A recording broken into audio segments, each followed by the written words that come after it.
ईमानदार है, अपने प्रति भी ईमानदार है, तो उसको लगेगा कि हमको आईना दिखा रहा है। तो निंदा और प्रशंसा में कोई तात्विक फर्क है नहीं। इसीलिए कहा गया है कि निंदक नियरे राखी आगन कुटी क्षमा। तो हम तो निंदा रस के पारंगत लोग हैं, निंदा ही हमारा काम है, वही करते हैं। जब आपकी प्रशंसा कर रहे हैं तब भी आप पानी हम निंदा कर रहे हैं, अगर निंदा कर रहे हैं तो निंदा ही तो गुंजाइश टकराव होगा। हम जो देखेंगे, जो उचित समझेंगे, उसको लोगों के सामने परोसेंगे। हमारा काम जैसा है वैसा दिखा देना है, वैसा बता देना है। हमारा और कोई काम है नहीं। हमको आपको सुझाव देना हमारा काम नहीं है। वो तो हम अपने सीमा का अतिक्रमण करते हैं। अगर ऐसे धृष्टता करते हैं तो वो धृष्टता है, वो हमारा अपनी सीमा का अतिक्रमण करते हैं। और जब अतिक्रमण की कोशिश होती है तभी टकराव बढ़ता है। और तब आप कहते हैं, हम कहते हैं कि हमारा अपमान हो गया, सब हमारी चीज नहीं जाती।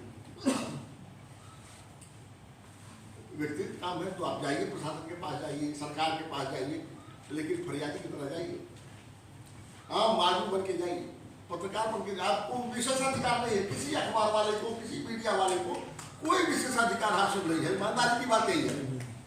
हम भी आम आदमी हैं, आम आदमी की तरह हमको पेशा ना होगा। अगर हमको थोड़ी वरीयता मिल जाती है तो साहब की मेहरबानी है। इसके लिए धन्यवाद दीजिए, साधुवाद दीजिए और अपने तकलीफ को सराहिए कि थोड़ी वरीयता आपको मिल गई। आप हकदार नहीं है वरीयता पाने की। ईमानदारी की बात यही है। तो उस वरीयता की तलाश करेंगे तो अपमान को न्योता देंगे। मैं एक निवेदन आपसे करूं, उस वरीयता को तलाशेंगे, अपमान को न्योता देंगे, ईमानदारी से अपना काम करते रहिए। वो दुष्यंत कुमार ने कहा है ना कि मत कहो आकाश में कोहरा घना है या किसी की व्यक्तिगत आलोचना है। तो थोड़ा संभल के अपनी भाषा का इस्तेमाल कीजिए, अपनी कलम का इस्तेमाल कीजिए। और वो जो ये टीवी वाले दिखाते हैं अपना बाइस्कोप, उसका भी इस्तेमाल मैं कहूँगा थोड़ा संभल के। हमारी तनिक लापरवाही बड़ी घातक हो जाती है हमारे लिए भी। बहुत संवेदनशील स्थिति कभी हो, कहीं दंगा हो रहा हो, सांप्रदायिक दुश्मनी हो और हमारी वजह से उसको हवा मिले तो मानवता के प्रति इतना बड़ा अपराध कुछ होता है। विवेक के साथ ईमानदारी से इस्तेमाल कीजिए अपनी कलम का।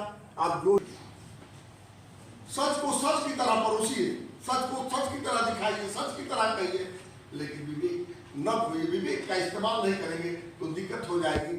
और वो राहत में कहा करते थे ना कि लगेगी आग तो आएंगे घर पे यहाँ किसी हमारा मकान छोड़ जाता है। तो ये मत भूलिए, किसी समाज में, इस समाज में आग लगेगी तो हम भी इसी समाज में रहते हैं, हमारा परिवार भी इन्हीं लोगों के लिए रहना है। आग लगेगी तो उसकी आग हम तक भी आएगी, ये सोच समझ के। लेकिन बहुत कम संबोधन हुए कि दिशा देने वाले और अपने आप को आत्मचिंतन करने के लिए मजबूर करने वाले शब्दों को मैंने सुना। और जहां तक यदि हम दो शब्दों में कहें कि असहमति की गुंजाइश, ये शब्द काफी बहुत व्यापक है, बहुत कुछ कहने वाला है, अपने आप में चिंतन करने वाला है। किसी भी लोक कल्याणकारी राज्य के लिए, किसी भी बेहतर समाज के लिए, जिस समाज में प्रतिभा को, जिस समाज में लोगों के चिंतन को मौका दिया जाए, उस समाज में असहमति की गुंजाइश नहीं होगी तो वो राज्य, वो राष्ट्र, वो समाज आगे नहीं बढ़ सकता। अब मैं इसमें कहूँ कि हम तो अपनी जब प्राचीन धरोहर तरफ जाते हैं तो हमारे 8 स्कूल एक साथ काम करते थे। चारवाक, बौद्ध, जैन, न्यायिक, वैशेषिक, वेदांती, मतलब 8 स्कूल एक ही विषय को 8 ढंग से रखते थे। और हम सभी में सह अस्तित्व और एक दूसरे के असहमति को स्वीकार्यता हमारी इतनी जबरदस्त थी कि सारी बातें होते हुए भी हमें कभी किसी के महत्व को, किसी के विचारों को कभी समाप्त करने का प्रयास नहीं किया। और जब हम अपना पुराना प्राचीन अपना इतिहास देखते हैं तो हमारे यहाँ जो आपने कहा है, असहमति की गुंजाइश ये हमेशा रही है। और ये किसी भी समाज मानवता के विकास के लिए यह पहली सीढ़ी है। हमारे यहाँ यही कहा जाता था कि वो जो पूछने की बात, हमारे यहाँ क्वेश्चन, जैसे गुरु के सामने शिष्य बैठा तो कहा को हम तस्त्वम, तो उसने पहले यही शुरुआत किया कि तुम कौन हो, मैं कौन हूँ, ये संसार कौन है, ये सब कौन है। तब गुरु मतलब वो करता था, उसका सम्मान होता था। पूछना, कहना, अपनी बात को लोगों तक कम्युनिकेट करना, यह किसी भी प्रकार से जिस समाज में जिसको किसी भी रूप में रोका जाएगा तो समाज सब कुछ हो सकता है। वो समृद्ध समाज, मानसिक रूप से समृद्ध समाज, वैचारिक रूप से समृद्ध समाज, दिशा देने वाला समाज, वह समाज जो पूरी मानवता को एक प्रकाश पुंज की तरह होता है, वो नहीं हो सकता।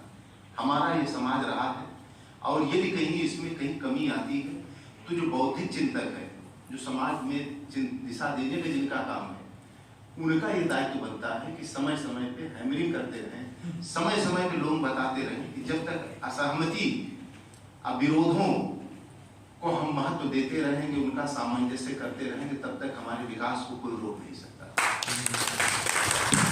तो ये बड़ा अच्छा एक कंसेप्ट मिला। मैं तो काफी देर से उस पर सोच रहा हूँ, लिखने का भी मन कर रहा है विषय पे, और कभी मौका मिला तो लिखूंगा। असहमति की गुंजाइश शब्द ही मुझे पूरा टाइपिंग नहीं दी। आपको बहुत बहुत शुक्रिया, बहुत बहुत धन्यवाद। देखिए, हम लोग तो हैं ज्ञानुभद्रा तो यंत्र विश्वता, अच्छी बातें कहीं से भी आए तो उसको हम लोग स्वीकार करने वाले लोग हैं, और तब से लेकर आज तक हम इस परंपरा का निर्वहन करते रहे। जो भी हमारे पास आया हमने उसको अपने हिसाब से ढाल दिया, क्योंकि हमारा मन इतना बड़ा था, हमारा व्यक्तित्व इतना बड़ा था कि कोई भारत में आया तो भारतीयता के प्रभाव से वह बिना प्रभावित हुए नहीं रह सका। और ये मैं केवल संकेतों में कह रहा हूँ, आप लोग कभी जब इसको डेप्थ में जाएंगे तो देखेंगे कि ये बात बिल्कुल सही है। कुछ चीजें मैं थोड़ा सा डाइवर्ट भी हो रहा हूँ, लेकिन विषय काफी गूढ़ है, तो मुझे भी लगता है कि 2-3 कंसेप्ट और मुझे रखने चाहिए। कि जब समाज में जिम्मेदार लोग, मैं जिम्मेदार लोगों बीच में बोल रहा हूँ इसलिए कह रहा हूँ, अपने दायित्वों का पूरी जिम्मेदारी से निर्वहन नहीं करते, किंतुओं परंतुओं का सहारा लेते हैं, वह समाज महाभारत काल में समाज की तरह समाप्त हो जाता है। मुझे कभी भी दुर्योधन दुशासन से डर नहीं लगा, मुझे तो हमेशा युधिष्ठिर की सत्यनिष्ठा से डर लगा, भीम की गदा अर्जुन के गांडीव से डर लगा, भीष्म की प्रतिज्ञा से डर लगा। यदि कोई भी समाज इस बात को सोच करके कि हम तो किंतु परंतु बंधे हुए हैं, और किसी भी अपने ही घर की बहू को निर्वस्त्र किया जा सकता है, जो अनादिकाल से लेकर किसी भी देश काल में इसको किसी भी समाज ने नहीं स्वीकार किया, और हम अपने किंतु परंतु सहारा लेकर के बैठे रहेंगे, तो उस विकसित समाज और राष्ट्र का जो पराभव हुआ था, जो समापन हुआ था, वही किसी भी राष्ट्र और समाज का होगा। इसीलिए जिम्मेदार लोग अपनी जिम्मेदारी से कभी न मुकरें, और वो अपनी जिम्मेदारी का सम्यक रूप से निर्वहन करें। इसके लिए जरूरी है कि किस प्रकार की चर्चाएं हों। धूमकृतदास पढ़ा लिखा आदमी जो है, जो बौद्धिक है, जिसको समाज को आगे ले जाने की इसका दायित्व है, खरीदा हुआ दास है। एक साथ बहुत बड़े विद्वान हुए थे, बहुत बड़े मनोवैज्ञानिक थे, फिलासफर थे, पॉलिटिकल थिंकर थे। उनको नोबेल पुरस्कार मिला था बैड फेथ, मन को अपने से छिपाते हैं। आपने कहा अंतर मन से सोचने की बात है, अपना आप से चिंतन करने की बात है। हम अपनी कमियों को खुद छिपाते हैं, जैसे कि मैं क्या करता, मैं तो ये कर देता जिलाधिकारी के रूप में, मैं ये सारे मुकदमे निर्णित कर देता, या मैं इनकी बात न मान के इनकी बात इसलिए माना कि इसके लिए ये फला थे, ये फला जिम्मेदार थे, फला परिस्थितियाँ जिम्मेदार थी, मैं इन परिस्थितियों के कारण ऐसा नहीं कर सकता था। इससे जब हम इसका सहारा लेते हैं, तब हम अपना जो हमारा एक दायित्व है, जो मूलभूत दायित्व है, जिसको सभी कहते हैं कि हाँ ये सही है, जैसे यदि अपनी ये किसी भी बहू का, किसी स्त्री का यदि चीर हरण हो रहा है समाज में, तो ये कोई भी समाज आप नहीं कर सकता, कभी भी कर नहीं कर सकता कि ये सही है। ऐसे कुछ चीजें हमारे आपके लिए बिल्कुल दो दो चार की तरह बिल्कुल क्लियर होती है, उसमें कभी भी मिक्सिंग नहीं होती कि ये सही है ये गलत है, हमारा क्या दायित्व है क्या नहीं है। हम एक गरीब आदमी जो बिल्कुल जिसको कुछ नहीं जाने और वो मेरे पास आता है, तो उसको सुनना मेरा पहला दायित्व है, न कि आपको। यदि मैं आपकी बात नहीं सुनूंगा तो आप हमारी बात, अपनी बात कहीं कहीं से मनवा लेंगे। आपकी कलम इतनी दब, आपके हमसे मतलब बहुत सारे सीनियर लोग मतलब आपके प्रभाव में आप अपनी बात मनवा लेंगे, लेकिन एक जो सबसे अकिंचन व्यक्ति है जिसका कहीं न कहीं से शोषण हुआ है, यदि हम उसको नहीं सुनते, हम सब कुछ करते हैं, हम अपने दायित्व का पालन नहीं करते, तो यह जो हमारे ऐसे दायित्व हैं, ऐसे कर्तव्य हैं जो किसी भी देश काल में, किसी भी समाज में उसको सही माना गया। हम आते हैं अपने और आपकी भूमिका संबंध में। कहा गया कि जब आप कोई पत्रकारिता के क्षेत्र में आता है तो देखिए हम सारे लोग बैठे यहाँ अपनी जीविका चलाने के लिए इकट्ठे हुए। हमारे आपके मन में एक भाव जरूर था जब आप पत्रकार बने थे, और कहीं जो हमारा अचेतन मन है उसमें एक अपने आप एक लालसा रखती है कि लोग हमको स्वीकार करें, लोग हमारे अंदर से इज्जत करें। शायद जब आप पत्रकारिता का आपने पेशा चुना था या मैं नौकरी माने के जब पेशा चुना तो मेरे मन में एक पैरेलल और आपके मन में भी पैरेलल एक भावना जरूर रही होगी कि यदि हम इस काम को करेंगे तो नोबेल प्रमोशन है तो हम 10 लोगों की मदद भी कर सकते। और ये आप लोग यहाँ बैठे हुए, मैं 99.99% लोगों के विषय में कर सकता हूँ कि आप लोगों ने बहुत ऐसे काम किए होंगे जिनकी कोई नहीं सुनता होगा, आपकी लेखनी, आपके कहने या फोन करने से, आप ले जा करके किसी के इंट्रोड्यूस कराने देने से उसकी मदद हो गई।